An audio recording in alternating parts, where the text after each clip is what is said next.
Siphinde sikubingelele sikwamukele mbukeli Ekhaya Jikelele breakfast show njengamanje ihora sekuyihora lesishiyagalombili kanti siyabonga kakhulu ukuthi uhlale nathi la ohlelweni lwethu madle ngothi zithine ihamba phambili leli hora sifike qathatha singena kaloku isiqendu sesithathu xahlelwe mgama ke novimba wethu usungule amaphulo okuphuhlisa abantu abatsha kwicandelo lezolimo umphathiso wezolimo eFreystata.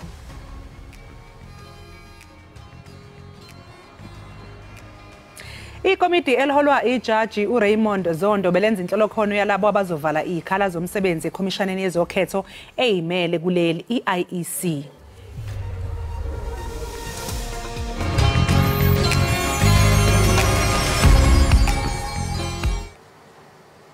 Igqize likhokela uphando kwityala likaThabo Bester liphinde labamba abanye abarhanelwa abathathu.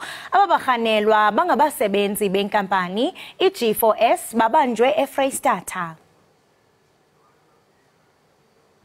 Ababini kwabo barhanelwa baneminyaka engama-47 ngelixa omnye eneminyaka engama-37.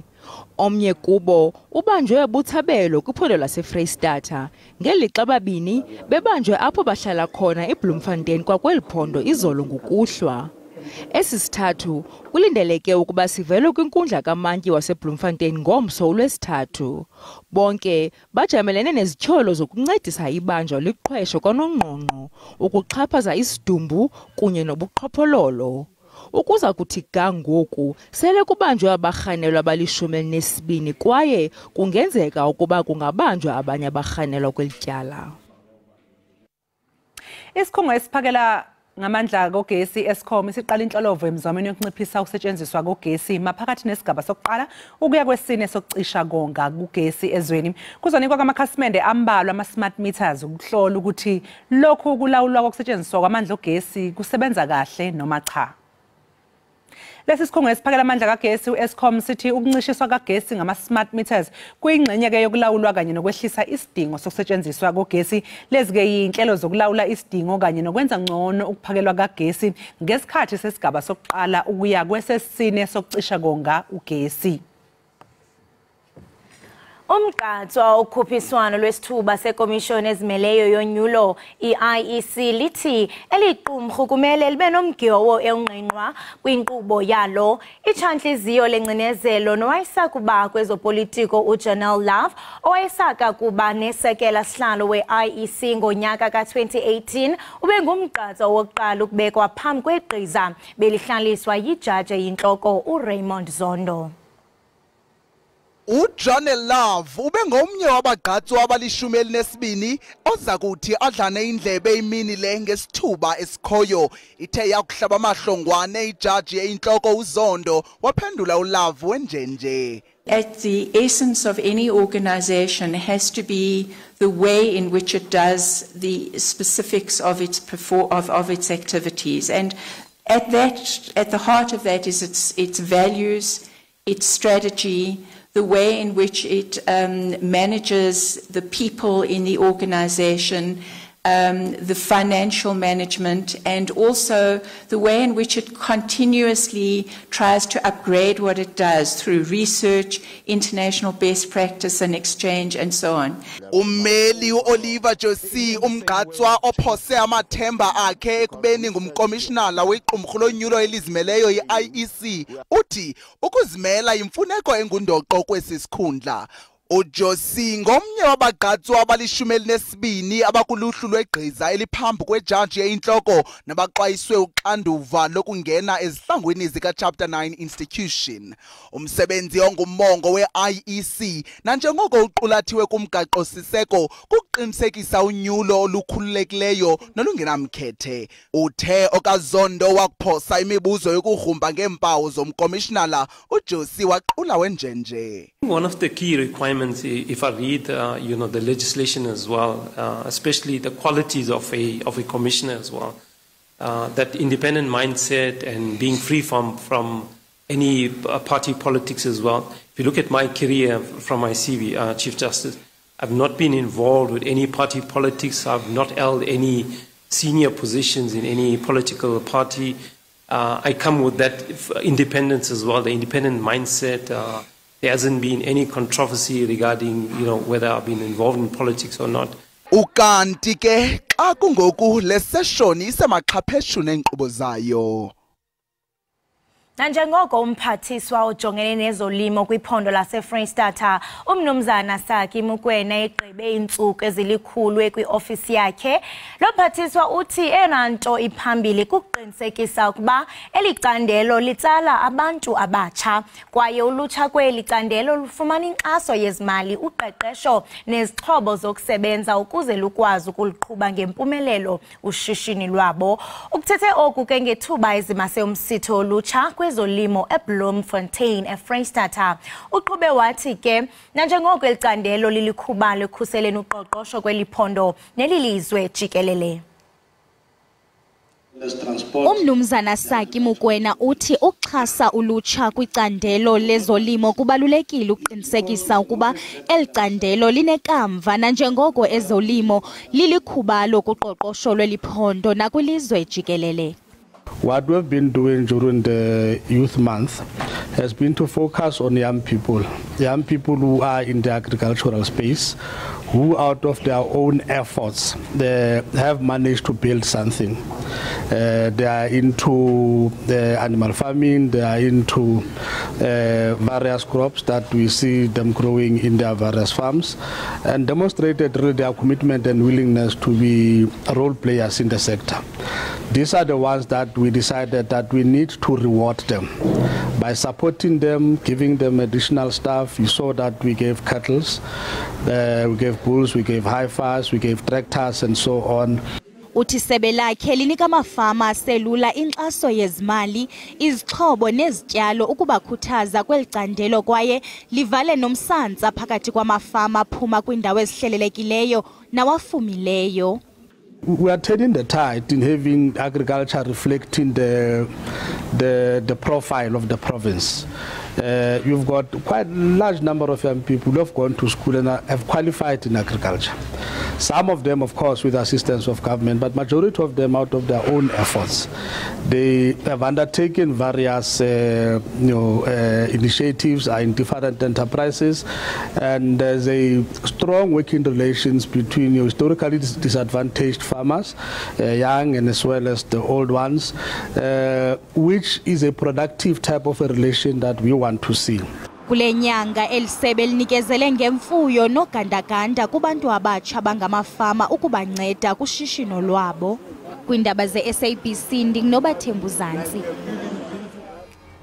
Mbukeli okwamanje ke sizosiqunga seyitolo kanti uma ngabe sibuya ngizobe ngixoxisana kanye nemeya uPetros Ngubane oyimeya esifundeni uMzinyathi. Yena ke sobe sixoxisana naye mayelana nodaba lweDandi July. Ziyabuya mbukeli ungalingi indawo.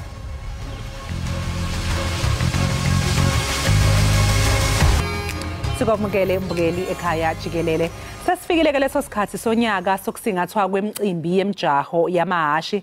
Nakulonyaka ke ukhuzibuya umjaho wamahashi obizwa ngokuthi iDandi July obanjelwa khona kuleli dolobha elincane lisenyakatho yesifundazwe iKwaZulu Natal. Kule ndumezulu yemicimbi mbukeli yagcina nje ngokuthi phela kugabavula amahashi kuphela, kodwa ke kuboniswa nobuciko obahlukahlukene okukhona kubo ingqephu, yithuthuthu, imviliyelo kanye nokunyo. Izolo iDandi July yethulwe ngokusemthethweni eBattlefields eDandi. Kanti kulonyaka uzoba kumhla zi-15 kwezokwethwasa. Ukuthola abanzi ke ngenhlelo zalomcimbi semukela imeya esifundeni uMzinyathi uPetros Ngubane. Noma futhi kubingelele sikamukele ekhaya Jikelele ekseni. Angikhuleke noxolo dadewethu, ngikhuleke kubalaleli nababukeli bakho ekseni ngithi uyathuthuka ngempela uMzinyathi. Saliqale ngempela ke isasasa siyalizwe isasasa lomjaho wamahashi obizwa ngokuthi ke iDandi July. Engabe ke inhlelo zokwethula izolo zihambe kanjani ngoba sizwile ukuthi benilapha ya eBattlefields? Umcimbi wethu wokwethula izolo uhambe kahle kakhulu, sibamsene nomnyango kanjalo nomasipala wendawo Indumeni nabaxhasi ke balomjaho nabo bonke abathintekayo, abanini beinjomane nabagibeli beinjomane noza kwenuke begcwele bayonke imkhakha ngenxa kuba kufanele kuba sithakasele semukele ukulonjwa kwalolu suku olubalekile umhla ka15 nje obusushile umsakazi.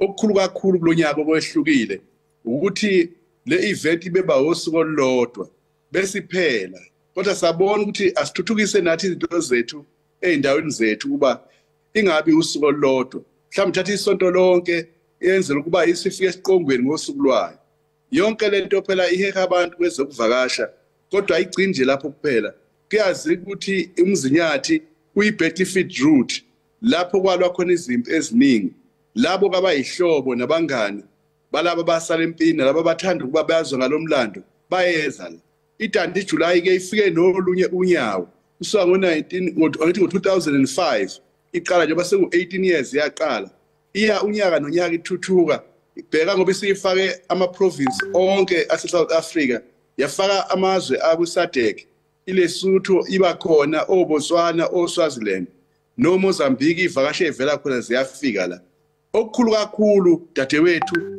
esitomla ngakho njengabantu bendawo oqala ukuthi abantu kuyazi ukuthi amathuba emsebenzi mancane anciphile kulesikhathi esikuso kodwa onke ama-BnB ethu asegcwele phama ayisekho nje indawo lakithi baphuma abantu bethu abavakashela bayohlala eThekwini abanye bahlala eMgundlovu eKing Cetshwayo bahlala eZululand ko-Vryheid bahlala eMajuba bahlala uthukele entabeni zokhahlamba bese bezo-attenda lo msebenzi ukuthi akekho ongabenefiti noma ongahlomuli kulo msebenzi abama-BnB bayahlomula izisebenzi ziyandiswa kuma-BnB onke lawa ngoba basuke bebaningi kakhulu abantu kaba osonkontract noma osozimboni abancane abakhaya ingqephu bayithungayo nalabo abaphekayo ababazayo nabenza yonke indaba imisebenzi yobuhlalo nanabachomayo bayafika la badisplaye badayise bakhangise ngemisebenzi yabo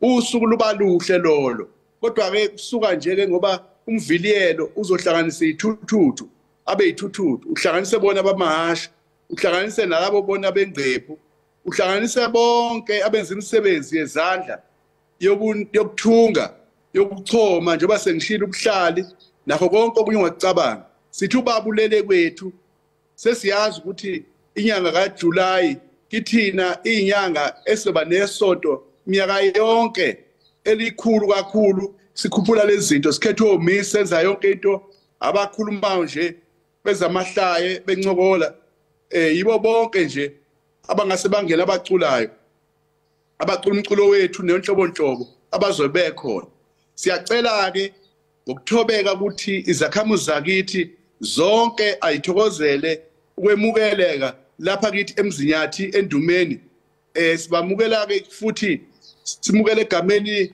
lesilo umzonke kaZulu amakhosi onke asendlunkulu kanjalo indlunkulu yonke sibamukela futhi ngokunjalo ngoba kuyaziwa phela ukuthi izimeya ziningi ezalapha nje ngaphathe emzinyathi nazo zonke ezaseningizimu ezakwaZulu Natal kanjalo amakhansela ahloniphekile amalungu eshayamthetho namaphalamende asuke khona behamba nomkabo nabantu ababo abantu nezingane zabo nezithandwa zabo kuseyisikhathi esihle kakhulu singaphezulu empeleni kwalo owenziwa abanye umjaho siyazi ukuthi phela amehlo akwazi ukuba ayigcinta abuke abesekwazi ukukalelana kodwa ngithi nje mina ozani ngomningi benu lizothokoza sinethembisa ukuthula sinethembisa ukuphepha abezokuphepha bahleliwe bakhona emakomidini kanjalo nabe inhlekelele bayo bebeqaphile bemngomumo hayi umuntu nje athi noma sodlulile ahlala isonto nje aphumule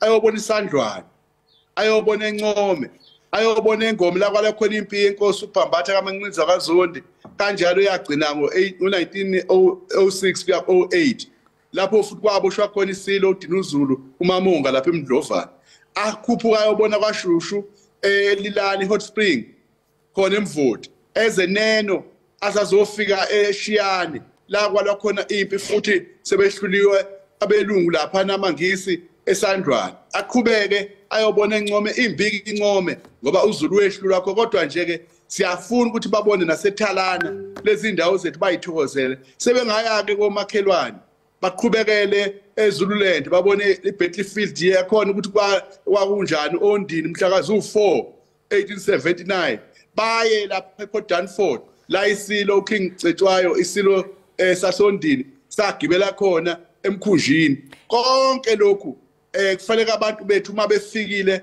imali yabo ingaphelele osukwini olulodwa bahlale nje noba ngahlala inyanga yonke le bajabule ngoba sebusika abantu. Yebo babume, hayi ngiyabona ukuthi ungathokoza ngempela babengahlala inyanga yonke. Kuyajabulisa ukubona ukuthi namathuba emsebenzi azovuleleka, intsha izokwazi ukuthi nayo ithola ingxenye, abantu bazokwazi ukubonisa ngemisebenzi yabo. Ingabe ke labo abazobe bengenela umjaho lo wamahashi bazohlomla ngani ngoba phela siyakhumbula ukuthi enyaka enye ngathi khona wahlomla ngomkomelo u250,000 wamarandi. Kulonyaka ke kume kanjani? Injalo le ndaba imikomelo ikhona kwabadala ikhona kwabancane ikhona ebekela mhlamba abesifazane kanjalo amahashi akandavula impela angakandavulela mahala ngoba bawona ayafidwa mayehlela babona bayahlonyeliswa ojoki bathola ukulaliswa kahle baphathwe kahle ngoba laba phela bezemvelo bokuphatha kwemfuyo babhekela izilwane basuke beqikelele bafuna ukubheka ukuthi ziphathwa kahle izilwane ayihlukunyezwe ngaleyo ndlela ke kusuke ukhona bonke abakho abaqaphi nisho odokotela imbala bemfuyo basuke bekhona nisho nje iminyango kahulumeni mhlambe owezempilo asuke khona ama ambulance services kukhona nama local ambulances kanjalo ama clinic ayikho into esuke ingekho la upheka ukudla konke esikudlayo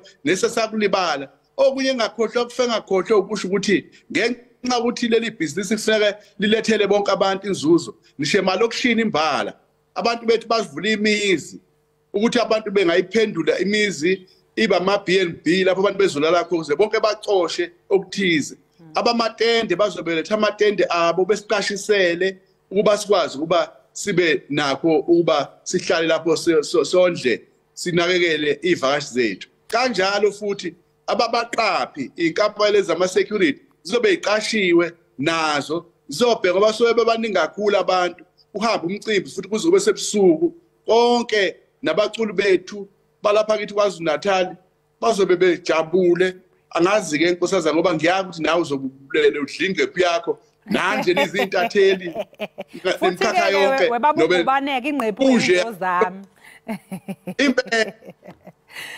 Sibonge kakhulu ke babumbomvu ngesikhathi sakho sengathi nje ke lo mqhudelwano ungaba impumelelo uhambe kahle mbukeli lobe kubaba uPetrus Ngubane oyimeya ke yalapha kumasipala waseMzinyathi hayi cha mbukeli mangabe nawe uhlezi ithikithi lakho akalithengi lokuthi uye lapha ku July ayi udlala kancane ubaba umbomvu sechazile ngakho konke kuzobe kwenzeka nobumnandi obuzobe bukhona njengamanje ke mbukela ke sithi nje kuyokwehlisa kancane ngapha ngaseyidolo siyabuya umva komzuzu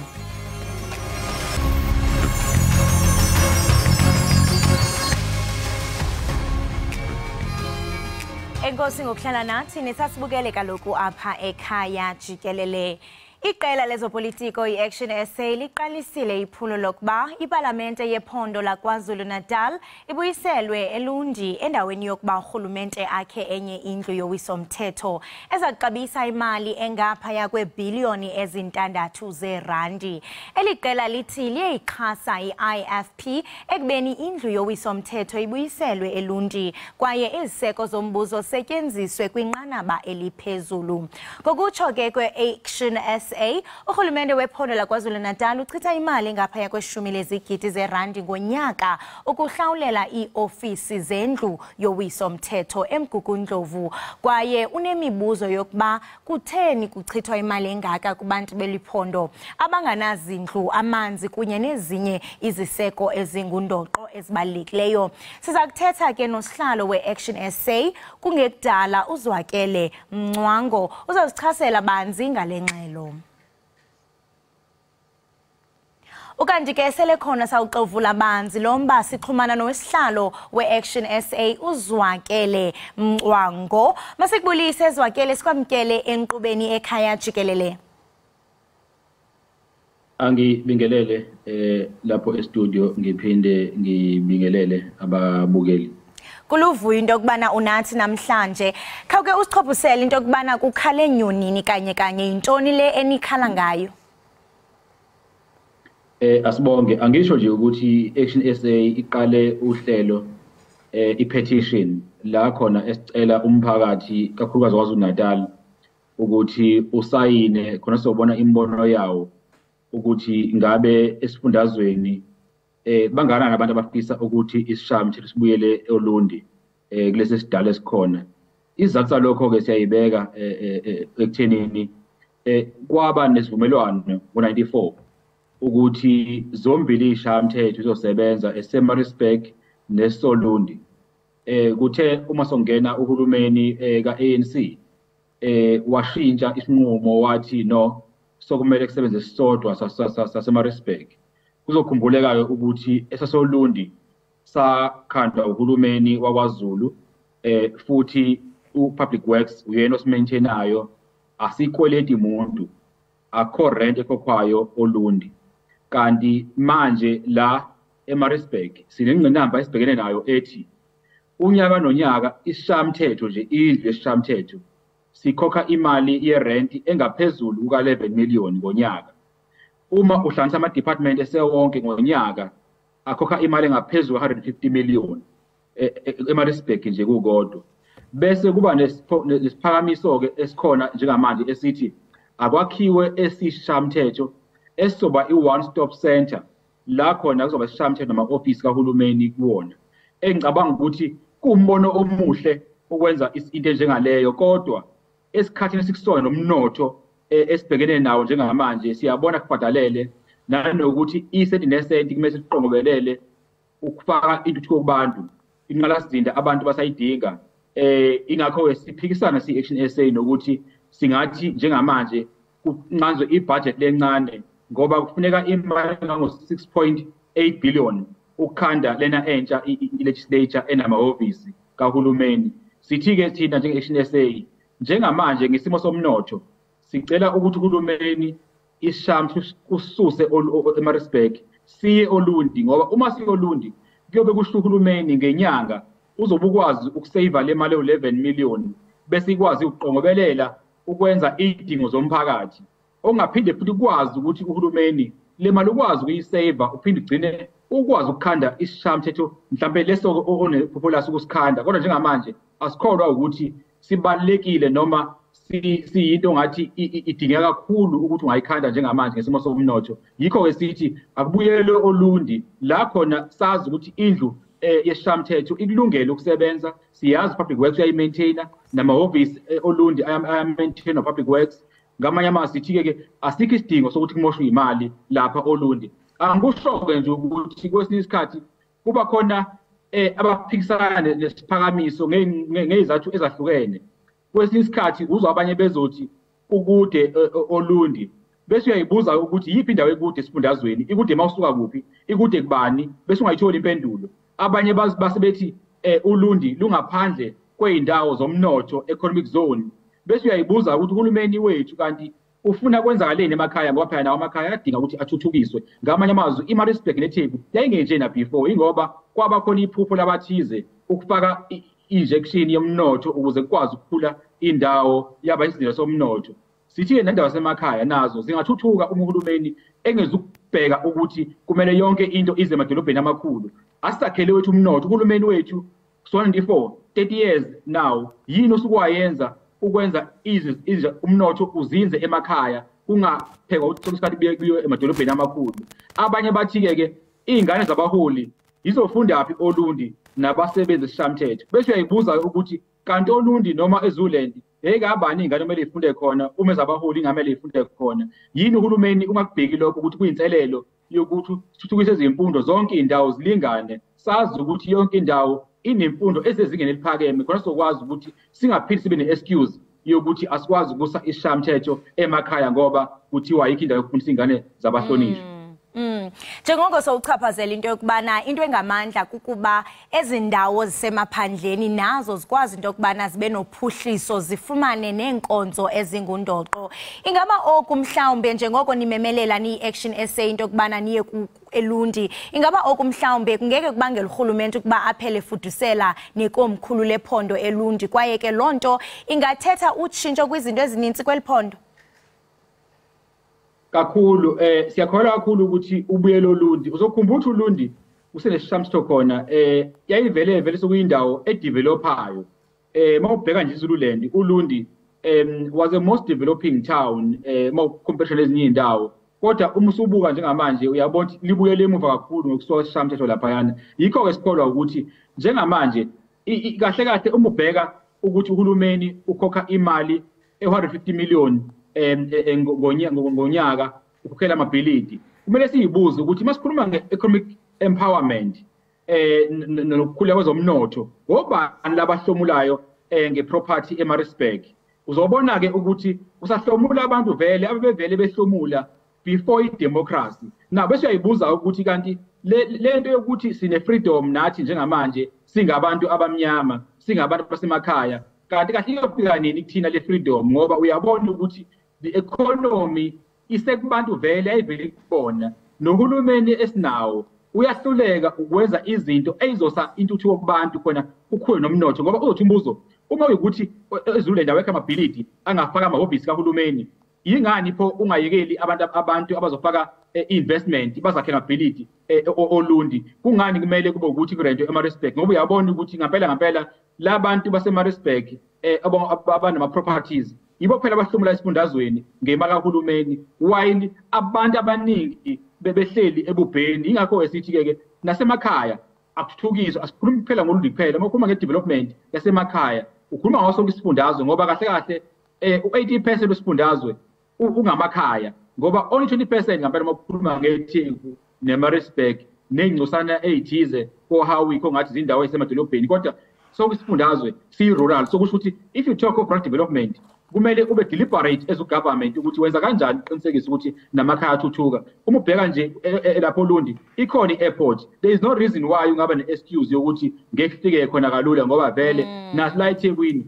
ikhona i-airport naseLundi ikhona i-airport so there is no reason why kumele uthi ngeke kusebenzeke oLundi siyakholwa ke ukuthi uLundi lingakwazi ukusebenza futhi ngakwazi ukuthi nomnotho waseZululand ehlala Nkosi ukwazi ukuthuthuka nangaphandle kwalokho ke nje ekugcineni besikhuluma iqiniso ukuthi uLundi have a state of art legislature asikho isizathu sokuthi siyompintshana eMaritzburg sirent imali engaka emahhovisi ngakutshela nje iqiniso ukuthi elami ihhovisi ebengisebenza kulona eMaritzburg belinetha kungena imvula but uhulumeni urenta lo office lelo belingaseshi ekhona ingasebenzi nokusebenza kodwa besirenta every month sihlala sicomplain ukuthi but what's the point of renting these properties eMaritzburg ekubeni ama landlord can't even maintain these buildings but oLundi unendawo very available so ingakho sithi ke siyabonga nje ukuthi neIFP neNFP iyasupporta kwikholo lethu lokuthi akiyo Lundi siyacela ukuthi nje abantu bawaNatali bayisayine ipetition ngoba iyona sizokwazi ukuthi siyise kuhulumeni nanokuthi uma singena uhulumeni olandelayo after ama election next year ngoba siyaqonda ukuthi uhulumeni ozoba khona unyaka ozayo kuzobanjiswana so yenye indlela zokuthi uma siqala sikhuluma kubanjiswana kumele sibheke amaqembu ezivumana nawo ukuthi ngempela siyavumelana yini ukuthi kumele siseve imali yomphakathi ukuthi kiwe oLundi sikwazi ukuletha intuthuko kubantu ngoba abantu bakithi balinde uhulumeni ozongena ngonyaka ozayo oyosebenzela abantu ngokukhulu kwikhandla ngokuthi kungamoshwa imali yikho esithi uma singena kuhulumeni thina ngesikwazi umosha u6.8 billion rand sikhanda ilegislature entsha ekubeni sazi ukuthi iziningi inselo ebhekene nabantu sikho lesishamthetho oLundi Owona mbuzo umileyo ongagunqiyo kukuba mhlawumbe ingaba lenkululeko okuthethwa ngayo inkululeko na xa sizawubona ingakumbi aba bebala elintsundu bengaxhamli kuyo mhlawumbe wena mnumzana ungathini kwaba bathi eliphulo lakho lokuqala eli logayela unyulo uzama ukutsala balandeli ingakumbi kweliphondo kuba useluchaphazela into yokubana akhona amanye amaqela ezopolitiko athe mhlawumbe akanti yaxhasa ungathini kwabathi hayi uzama ukunyusa ivoti Look, I think ekugcineni we have indlela ezahlukene zoku drive ama issues. Yebo kuyiqiniso ukuthi amaqembu udaba belikhuluma. Kodwa bengenayo indlela yokuengage umphakathi. Bekuba ukuthi nje umholi mayevuka ekseni abhale statement engakhulumi nomphakathi. Mina engikwenzayo njengamanje ne-Action SA ukuthi ake sibe nendlela yoku-involve umphakathi enqumeni esithathayo. Ngoba ngisho ngithi kubalekile ukuze umphakathi ukuthi wona ubona kanjani ingakho mabuka no social media we have allowed abantu ukuthi babe nombono nabo ngoba idemocracy is not about abalholi kuphela abaphethe amaqembu ezepolitiki idemocracy isebenza ukuthi kube nezwi lomphakathi so kubalekile-ke ANC mayithatha ayikazi i-consult nomphakathi ukuthi kungani iya eMaritzburg isuka Olundi.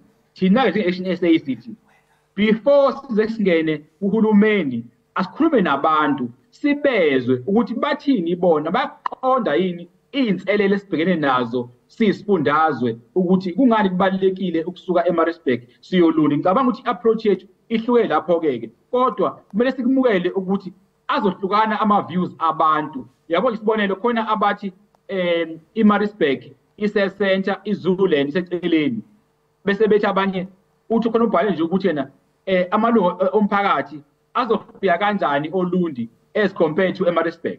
Angithi ungaqondi-ke lokho ukuthi kahle kahle isishayamithetho noma iPhalamende kunemali likhiphayo unyaka nonyaka, inyanga nenyanga likhiphela ilunga nelunga lesishayamithetho noma lePhalamende engaphezulu kwemiliyoni imember iyodwa. Leyo mali leyo ibhekelele ukuthi ilunga lePhalamende livule ihhovisi ngasendaweni lisebenzela kuyona. Lelo hhovisi lelo kumele kube nomuntu osebenzayo okwenza ukuthi umphakathi ukwazi ukufinyelela esishayamithetho through members of parliament. KwaZulu-Natal nje iyodwa inamalunga awu-80 esishayamithetho ungakabali akazwelonke. So okusho ukuthi lamalunga awu-80 esishayamithetho agcwele sonke isifundazwe okumele abe namahhovisi. Lamahhovisi akhokhelwa uhulumeni ukuze umphakathi ufike eduzane nomuntu osesishayamithetho uchuma lesishayamithetho. Ngamanye amazwi those kind of arguments bese ngesikwazi ukwa-addressa ukuba kuthiwa asiqalanga this campaign as Action SA to involve umphakathi ngoba kukhona ungaqondi ukuthi kahle kahle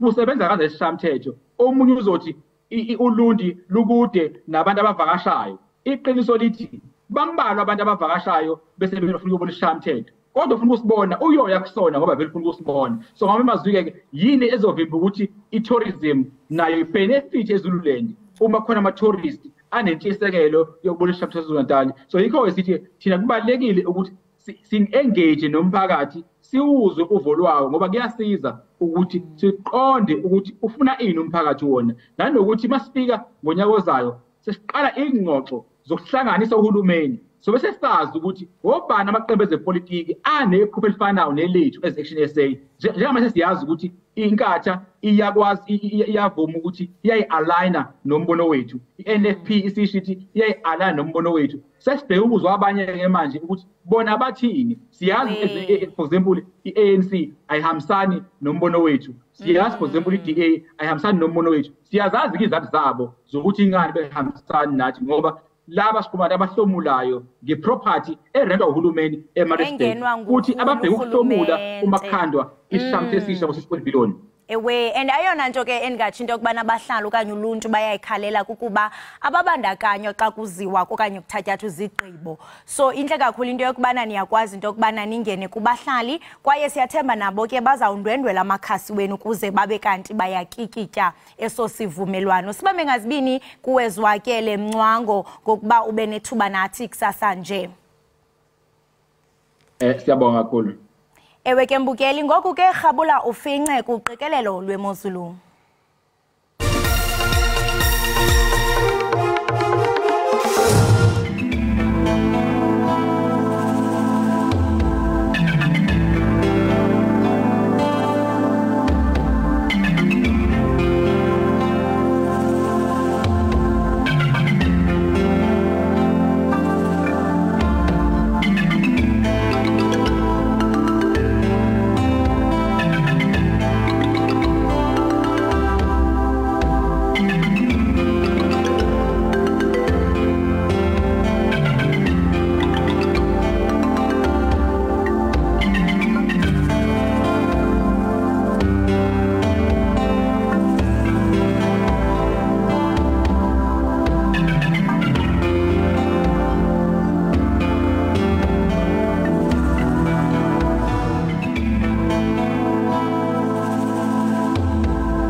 Siphinde sinamkele nihleli nathi kaloku apha ekhaya Jikelele. Bukeli uye ukuthini wena ukutya okubolileyo kwakho? Ingaba mhlambe uyakulahla emgqomeni? Abantu ke bayakhuthaza ukuba bafumane imigqomo okanye imigubo yokujika ukutya okubolileyo ibe ngumgquba. Osomashishini boMzantsi Afrika namanye amaziko ezokhenketho bahlalutya ukutya okumoshakeleyo ukuze kuphindwe kusetyenziswe kwezolimo. Lento yenza ukuba kugcinwe umoya esiwuphefumlayo ucocekile. Nangona ilizwe lethu liwenza amatiletile okanye imizamo, zisabalwa itoni ezingamawaka zokutya okulahlwayo. Xa ukutya kulahlwa ezitipini, lonto yenza kubole kwaye kukhuphe umoya ongcolileyo, inyuse amandla okufudumala kwehlabathi ngaphezu kwe-carbon dioxide kwisithuba eseminyaka elikhulu. Inkampani Ekhaya esebenza ngezemihlaba i-Earth Probiotic yenze umsebenzi omkhulu ukwehlisa inani lenkunkuma kwindawo zokulahla inkunkuma ngokuthengisa inkonzo yomrhumo kumashishini, izikolo kunye namakhaya anemigqomo yokuvundisa kunye nomgubo webokashi, yona ke exabisa R2,500, i-R2,500. At first, actually, we were throwing away food.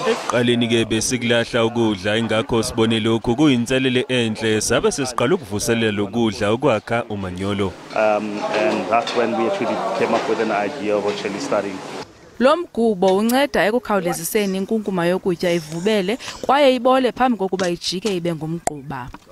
Isikolo iSt Albans College ePitoli siqale eyaso inkqubo yokulungelelanisa imvuthuluka yokutya ukuze banqande ukulahlwa kokutya okuseleyo emigqomeni. Basebenzisa ke yona imigqomo egalelwe lo mgubo webokashi, sithetha nje sebeqokelele imigqomo elikhulu yomgquba ngeveki. There's actually two parts to this. Empeleni ke lolu hlelo lunezingxenye ezimbili, ukudla ke ungasenasidingo kanye nalokho okumoshekayo. Konke lokho ke siyakuhlanganisa bese senza umgquba. And then we mix it with the bokashi. Uthi ke baphinde bayisebenzise kwalapha ezigadini zasesikolweni ukuze balime. Umphathi wenkampani i-Earth Probiotic uGavin Heron uthi basebenza kakhulu ekuqokeleleni ukutya okumoshakeleyo ukuze bancedisane nezinye inkampani ezisebenza ngemveliso yokutya. The world is in crisis. We all know about climate change, that our world is in trouble. We all have to do our bit, reducing our personal impact and our business impact on the environment. And we have to, and World Environment Day actually gives us that opportunity to really think about what we do, think about biodiversity, think about carbon dioxide emissions, think about waste, and think about the future for our planet and for everyone and everything that lives on it. Siyakhuthazwa singabemi boMzantsi Afrika ukuze siyigade inkunkuma nalapho silahla khona ukutya. Oku akuncedi kwezolimo kuphela kodwa nakwezemveli kunye nesimo sezulu. Hayi qala uyiva. Ingaba wena luthini uluvo lwakho? Uyazi kaloku into yokubana siyekhaya Jikelele sithi xolo sikuxhobisa ngolwazi. Nyena phefumla ke kumakhasi onxibelelwano naphendula nanje. Phela kaxolo ukudla okudala siyakuchitha singasezokusebenzisa siyakuchitha bakwethu ngoba besingakabi nalo ulwazi lokuthi kanti kuba nesithaka esithile esithelwa ekudleni ekudala ukuze kuzoba umanyolo. Manje ke singumele ukuthi kusukela manje kaphambili kumele sifunde ngalesithaka esithelwayo nathi sizokwazi ukuthi sithathe ukudla okudala sikuphendule umanyolo. Mina njengoba ukudla okusele njengoba kunezinja ngiyakuthatha ngikupha izinja akela izinja ziyadla. Thina ekhaya uma ukudla sekusele ngesasebenza ngoba sifuyile izinkukhu siye sikuthelele izinkukhu ukuze sikwazi ukuthi zikudle. Mina indvole ngikwentako ngekudla lokusele ngubeka nzawonye bese kuthi nangabe kukunyendi ngiyakuthatha ngiyokuniketa mkhulu bese tingulube takhe tiyawuhlomula. Angeke ngise ngigcina ukudla okubolile endlini. Ngiyakulahla nje angifuni ukuqamba manje. Isiphi isidingo sokuthi sibe ukudla okubolile endlini ngoba kusuke ngasekho zokudla so siyakulahla noma sikuthelele izinja. Ngokujwayelekile thina abantu ukudla usekusalile sijwayele ukuthatha sikuchithe. kodwa ke siyabonga ke uma ngabe sekhona uhlelo oluqhamukile ukuthi kuzothi noma sekusalile kuphinde kusetshenziswe futhi kwenziwe ngakho umanyolo. Lolo hlelo luzosiza kakhulu ngoba nakho phela ukudla kuyabiza usungavela ukuchitha.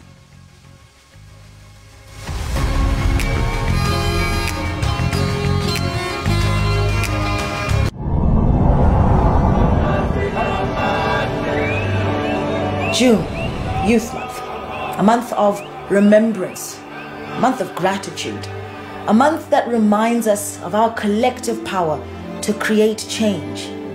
In this month, we remember the echoes of bravery and the rhythm of resistance.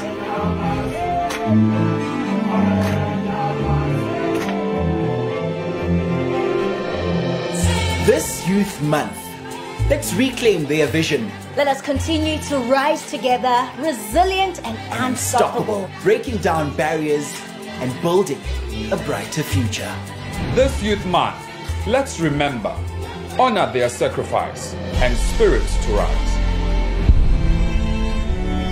May their courage forever inspire us.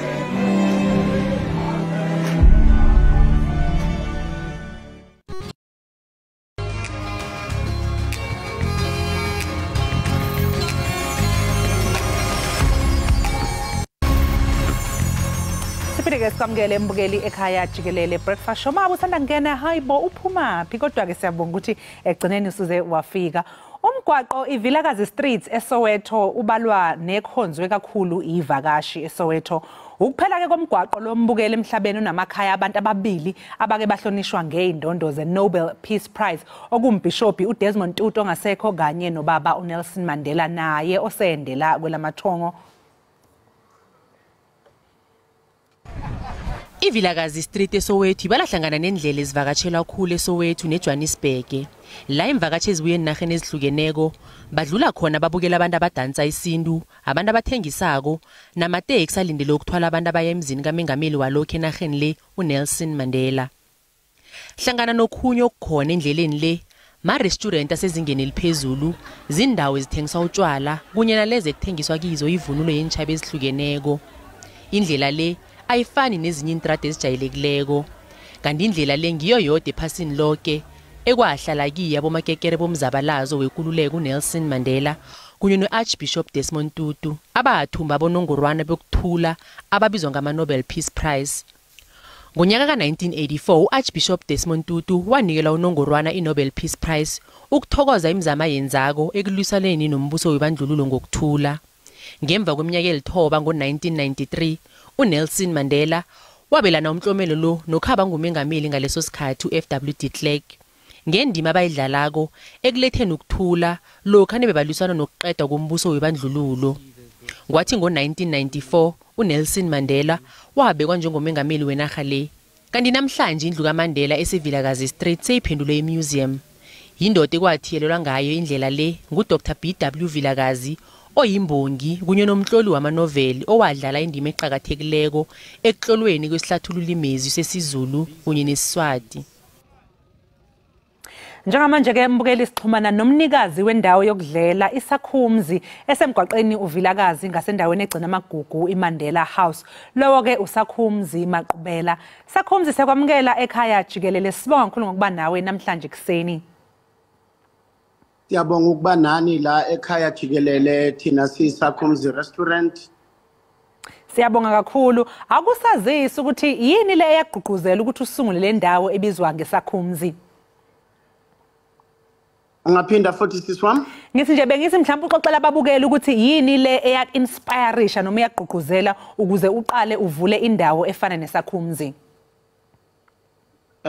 Isakhumzi restaurant ivulwe ngathi 21 years back manje. Bengilungisa ama-computer se-FNB nama-ATM abo. So esikhathini esiningi bengiwalungisa ahlale right engamosheki. Mangiloko ngimamela umabona kude na radio ekhuluma ubaba Mandela ethi abantu abaye ukucomplaina ngeunemployment ever since abantu abamnyama baphatha. Abantu abaye ukucomplaina ngecrime ukuthi high. Ubaba Mandela wabuza ukuthi what are you doing wena in your own capacity? Wenzani wena ukucreate imisebenzi? Wenzani ukwenza icrime kwi-community yakho? ingaqhubekeli phambili. Wathi vuka uzenzele kwikhona nekhona ukuyo ukuze kube uwoqasha abantu bazokwazi ukuphila. Isusele lapho isakhumzi. Ngaphambi kokuthi uvule le ndawo wesakhi awungixoxela ukuthi babe khona yini abanye abantu babe nezindawo kulo mgwaqo uvilakazi noma nje nguwo wafika waqala? Bekungekho umuntu masiqala lapha ya orun business. Umuntu wayekhona kwakune Mandela Museum erana umama uWinnie. So naye ebesaqala ngalesa sikhathi. So ngabona kahle ukuthi if siyavula sisakhumzi restaurant instead abantu baloko bengena bephuma evilakazi bezobona ubaba Bishop ude behlalaphi si next door nobaba Bishop. Abantu bengena befuna ukubona ivilakazi street efamous ngoHector Peterson njengoba becelebrate ngoJune 16 ukushona kwakhe befuna ukubona indlu kababa Bishop. Ngingathi we are a tourist destination. So there was nothing except abantu bebengena bephuma nama tourists bengena thatha ithombe aphuma. So ukuvula kwami wenze abantu bakwazi ukustopha bakwazi ukuspend imali kwaba nalento ekuthiwa kune economy la si exchange khona imali kune domestic tourism manje kune international tourism. Bekithi vele ngizobuza wesakho ukuthi kusho ukuthi nguwe phela wavula indlela wavulela nabanye indlela lapho evilakazi street ukuthi nje obusho ke na ukuthi kuthuthukisa umnotho ingabe isakhumzi ibambe liphi iqhaza ukuthuthukisa umnotho nje waseSoweto ungasichazela? Singathi isakhumzi before COVID-19 ibinabantu abayi 110 abangena kuma shift ayi2 abasebenza khona and indirect jobs we have created bancedile nabanye mabevula. Namhlanje sina more than 10 restaurants in the same street. Abanye abantu bathengisa craft, abanye barana ama B&B. So singathi more than 1,000 yabantu bayasebenza. Masinabantu abayi 1,000 abasebenzayo abala around ivilakazi street. It means bafeed more than 5 families as their breadwinners. So sine difference enkulu kakhulu esiyenzayo ukubuilda economy yaseSoweto. Ngingathi the biggest employer eSoweto singathi abo Shoprite Checkers nabo Pick and Pay. Olandela bona singathi usakhumzi maqhubela orani sakhumzi restaurant. Washa sakhumzi maqhubela orani sakhumzi restaurant. Uma ngabe nje usubheka emuva wesakho wakwacabanga kodwa ukuthi le ndawo ingagcina isiheha ivakashi ngobuningi obungaka. Thina kakhulu siyesithola ivakashi eziphuma locally, siyesithole abantu abahlala khona eSoweto.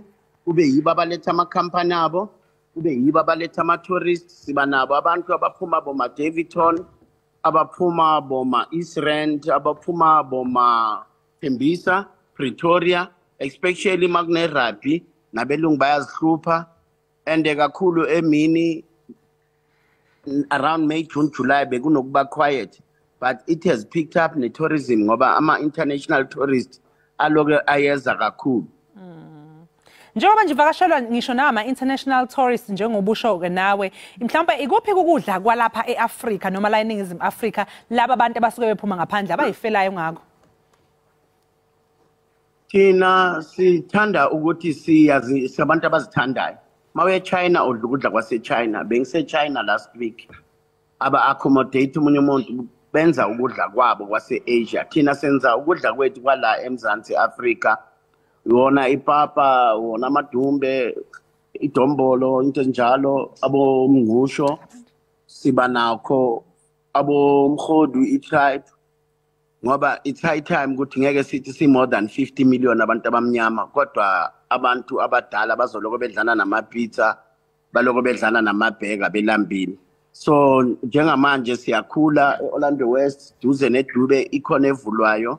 Sooner or later izobe ikhona la bekune Moyosi Zoo Lake kuzobe kune sakhumzi. So siyakhula siyaphambili. Hayi siyafisa ndiyakufisela inhlanhla impela nazi sakuthi uqhubekele phambili njengamanje nje konje emva kweCovid-19 ngoba ngiyazi ukuthi kwathi ukuthi umtengantenga ngoba phela bebengasekho abavakashi abafikayo ama international tourists kanjalo nathi bese kuyi lockdown singasasithola isikhathi sokuthi size lapho sodla. Ingabe mhlawumbe manje usuyakubona sekuyasima mase kuyabiyela esimene kwakuyise ekuqaleni? Thina sakhumzi ngoba asinamuntu esithi sikhompyutha naye kulokudla kwala eMzansi. So We have picked up a lot ngoba on a quiet day singathi sinabantu abayi100 and then njengoba kuza i-Women's Day already fully booked. Siyasithanda abantu mabeza ngama weekend kungcono mabesishayela bathi ukuthi bayeza.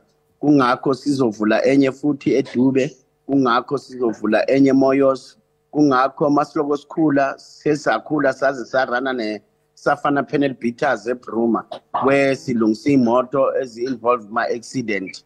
So in the next month kuzobe khona neSACCOM's insurance services ukuthi sikwazi ukuqasha abantu bakithi bangahlali nje bengenzi lutho. Siyabonga kakhulu ke Sakhi ngesikhathi sakho engathi ungaqhubekela phambili baba. Madlo ngothi kumnandi ukudla kwaseSACCOM's. Ndiziva yabona njengoba nithetha ndiziva ndilambile nami ngase ngandwendwela ndithi qabu xa niphuma. Hayi sizoya. Mbukeli seyiphela lapho ke besiniphathele zona namhlanje ekseni kuLesithathu. Sibonga kakhulu ngokuhlanganyela kanye nawe. Siyabuya futhi kusasa ngehora elifanayo lesithupha khona la ekhaya jikelele. Yes balekile lento ekuthiwa iconsistency. Izolo uye wahlabelela namhlanje awuhlabelela ngutho phela. Fune phela ngithi kancane ngiphinde ngibaxolele ababukeli. Ngabaqinisi ubanuthi hayi ke mbukeli bekumnandi futhi bekusezoba mnandi into nje ixesha luchaba bamengazibini kaloku kwigqiza lonke le ekhaya jikelele ngokubaliyela vuka nathi kusasa nje kwaye ke sikuphakele sematheni kweli qiniseka ngomzanqoshisi aniqosha lazi sakube sikhona siniphakele zilapha futhi uzabe zigcwele mntasi basale kahle ababukeli. Bye.